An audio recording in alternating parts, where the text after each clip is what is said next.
जय Hind defence aspirants. आज के इस वीडियो में मैं बात करने वाली हूँ एक बेहद ही इंपॉर्टेंट न्यूज़ के बारे में जो कि फीमेल एस्पिरेंट्स के लिए है।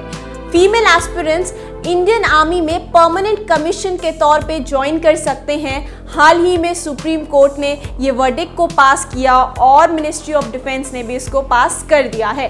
तो आज की इस वीडियो में मैं बात करूंगी कि कैसे फीमेल एस्पिरेंट्स को परमानेंट कमीशन ग्रांट हो गया है। उसके साथ साथ में हम बात करेंगे कि किन किन तरीकों से फीमेल एस्पिरेंट्स इंडियन आर्मी को ज्वाइन कर सकते हैं और परमानेंट कमीशन पा सकते हैं और अपने सपनों को पूरा कर सकते हैं।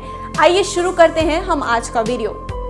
करीबन 332 फीमेल ऑफिसर्स जो कि शॉर्ट सर्विस कमीशन से रिटायर हुए थे, उन्होंने सुप्रीम कोर्ट में ये याचिका डाली कि फीमेल एस्पिरेंट्स जो कि शॉर्ट सर्विस कमीशन ऑफिसर्स होते हैं इंडियन आर्म्ड फोर्सेस में, उनको परमानेंट कमीशन ग्रांट होना चाहिए, क्योंकि अगर ऐसा नहीं होता है तो ये इक्वालिटी के खिलाफ होता है और साथ ही साथ में फीमेल्स के जो सशक्तिकरण है उसके खिलाफ है।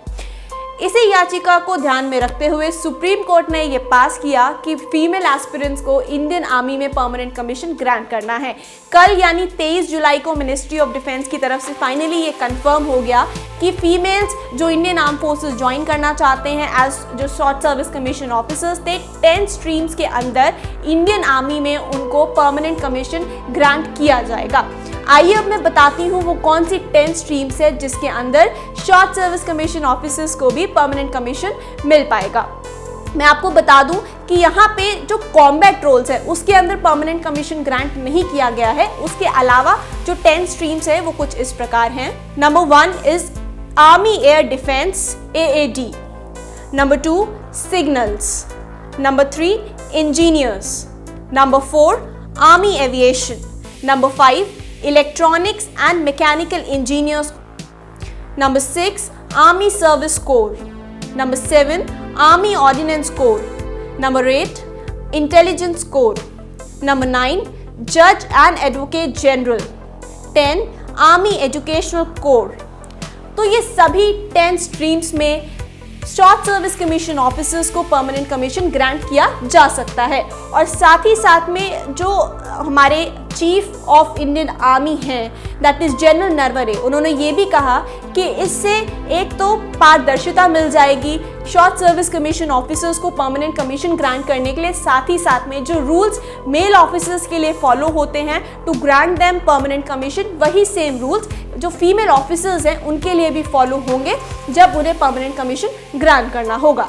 ये तो थी news about the permanent commission of short service commission female officers. अब हम बात करेंगे वो तरीके जिनसे जो फीमेल एस्पिरेंट्स है जिन्होंने इंडियन आर्मी को ज्वाइन करना है वो फौज को ज्वाइन कर सकते हैं।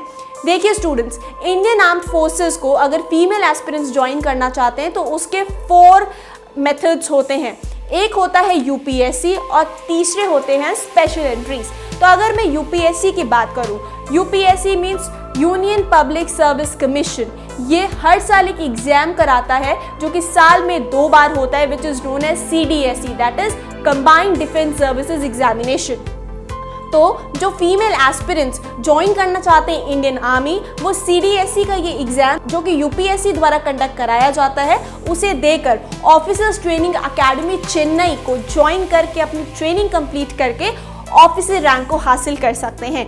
अगर हम बात करें और CDSE एग्जाम के बारे में, मैं आपको बता दूं कि CDSE की जो एलिजिबिलिटी क्राइटेरिया है उसमें अनमैरिड ग्रेजुएट होने चाहिए हैं आप, जो आपकी एज है वो 19 to 25 ईयर्स होनी चाहिए। अगर हम बात करें अबाउट द ट्रेनिंग पीरियड तो ये 49 वीक्स की ट्रेनिंग होती है जो कि OTA चेन्नई में कंडक्ट की जाती है। पहली बार अप्रैल में ये ट्रेनिंग रिज्यूम होती है और सेकेंड टाइम ये अक्टूबर में स्टार्ट होती है। और जो ये पूरा प्रोसेस है CDS के एग्जामिनेशन का, इसमें बेसिकली सबसे पहले एक एस्पिरेंट अपना रिटन एग्जाम क्वालिफाई करता है। रिटन एग्जाम में आपके 2 एग्जाम्स होते हैं जिसमें एक इंग्लिश का पेपर होता है और दूसरा GK का। ये दोनों एग्जाम्स क्वालिफाई करने के बाद में आपको SSB इंटरव्यू फेस करना होता है जो कि 5 डेज ऑफ इंटरव्यू प्रोसेस होता है, जिसमें आपका मनसा वाचा और कर्मणा चेक होता है। आफ्टर दैट आप मेडिकल्स के लिए क्वालिफाई करते हैं जब आप एसएसबी में रिकमेंडेशन पा लेते हैं। रिकमेंडेशन के बाद आपके मेडिकल्स के बाद में आप फाइनली अपनी मेरिट लिस्ट का वेट करते हैं and then you get the joining letter for OTA Chennai. तो ये तो था एक तरीका जिसमें आप रिटन एग्जाम के थ्रू यूपीएससी के थ्रू इंडियन आर्मी को ज्वाइन करते हैं। अब मैं 3 ऐसी एंट्रीज बताऊंगी जिसमें आपको रिटन एग्जाम नहीं देना है। ये नॉन यूपीएससी एंट्रीज होती हैं और इसके जरिए भी आप इंडियन आर्म फोर्सेस को ज्वाइन कर सकते हैं। तो उसमें से सबसे पहली एंट्री है एनसीसी स्पेशल एंट्री। एनसीसी का मतलब होता है नेशनल कैडेट कोर। आप सब जो कॉलेज गोइंग स्टूडेंट्स होंगे, आप कई कॉलेजेस में एनसीसी के ऑफिसेज होते हैं, वो यूनिट से कनेक्टेड होते हैं जहाँ पे स्टूडेंट्स एनसीसी लेते हैं और ए, बी या सी सर्टिफिकेट के लिए अपीयर होते हैं। तो एनसीसी स्पेशल एंट्री एक ऐसा तरीका है जिसमें जिन स्टूडेंट्स के पास में सी सर्टिफिकेट है और सी सर्टिफिकेट में ए या फिर बी ग्रेड होता है, वो इस एंट्री के लिए अप्लाई करते हैं। एनसीसी स्पेशल एंट्री भी साल में 2 बार होती है और दोनों ही बार आप इसके लिए अप्लाई कर सकते हैं। एनसीसी स्पेशल एंट्री के तहत वैकेंसीज 4 ही होती हैं फॉर एस्पिरेंट्स अगर आपको ओटीए चेन्नई को ज्वाइन करना होता है। एनसीसी स्पेशल एंट्री के थ्रू आपको कोई भी रिटन एग्जाम नहीं देना होता है। आपकी डायरेक्ट एसएसबी की कॉल आती है, आप अपने एसएसबी सेंटर जाते हैं, आप एसएसबी के लिए अपीयर होते हैं और उसके बाद में आप अगर रिकमेंडेशन प्राप्त करते हैं फिर आपका अगेन मेडिकल्स होता है। मेडिकल्स के बाद में आप मेरिट लिस्ट का वेट करते हैं और then you get a call और a joining letter from OTA Chennai. Now the third entry that I'll be talking about is SSC Tech, यानी कि इंजीनियरिंग ग्रेजुएट्स जो कि अनमैरिड होते हैं उनके लिए ये एंट्री होती है। तो इसमें भी आपका सेम प्रोसीजर होता है, आपको रिटन एग्जामिनेशन नहीं देना होता है। आप अपने जो इंजीनियरिंग के फाइनल ईयर में होते हैं या फिर इंजीनियरिंग पास्ड आउट होते हैं और आप अनमैरिड होने चाहिए हैं, आप अप्लाई करते हैं इस एंट्री के लिए। देन अगेन आपको कॉल आता है फॉर एसएसबी, आप एसएसबी जाते हैं। एसएसबी में अगर आप रिकमेंडेशन प्राप्त करते हैं उसके बाद में again medicals and then you get the final joining letter for OTA Chennai. The next entry that I would be talking about is Judge Advocate General. इसमें आप एक LLB ग्रेजुएट होने चाहिए हैं, 21 to 27 years of age, plus आप unmarried होने चाहिए हैं। सेम आपको कोई रिटन एग्जाम नहीं देना है, यहाँ आपको डायरेक्ट एसएसबी का कॉल आता है, आप रिकमेंड हो जाते हैं मेडिकल्स के बाद में merit list and finally you get the call letter for OTA Chennai. So ये थे वो 4 तरीके जिससे फीमेल एस्पिरेंट्स अपने ओटीए चेन्नई ज्वाइन करने के ड्रीम को, इंडियन आर्मी को ज्वाइन करने के ड्रीम को फुलफिल कर सकते हैं स्टूडेंट्स। सो होप ये न्यूज़ आप सभी के लिए खुशी की न्यूज़ है कि अब short service commission female officers को परमानेंट कमीशन मिलने वाला है और साथ ही साथ में बेहद नई अपॉर्चुनिटीज़ को आप एक्सप्लोर कर सकते हैं और एक बेहद अच्छे तरीके से और एक बहुत अच्छा कॉन्ट्रीब्यूशन आप देश को दे सकते हैं स्टूडेंट्स।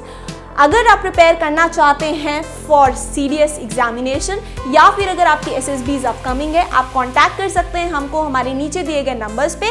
हमारी टीम आपको काउंसिल करेगी आपके राइट चॉइस के लिए और गाइडेंस देंगे हम आपको आपके प्रथम पक्ष से लेके आपके अंतिम पक्ष तक। स्टूडेंट्स फिर मिलेंगे, जय हिंद।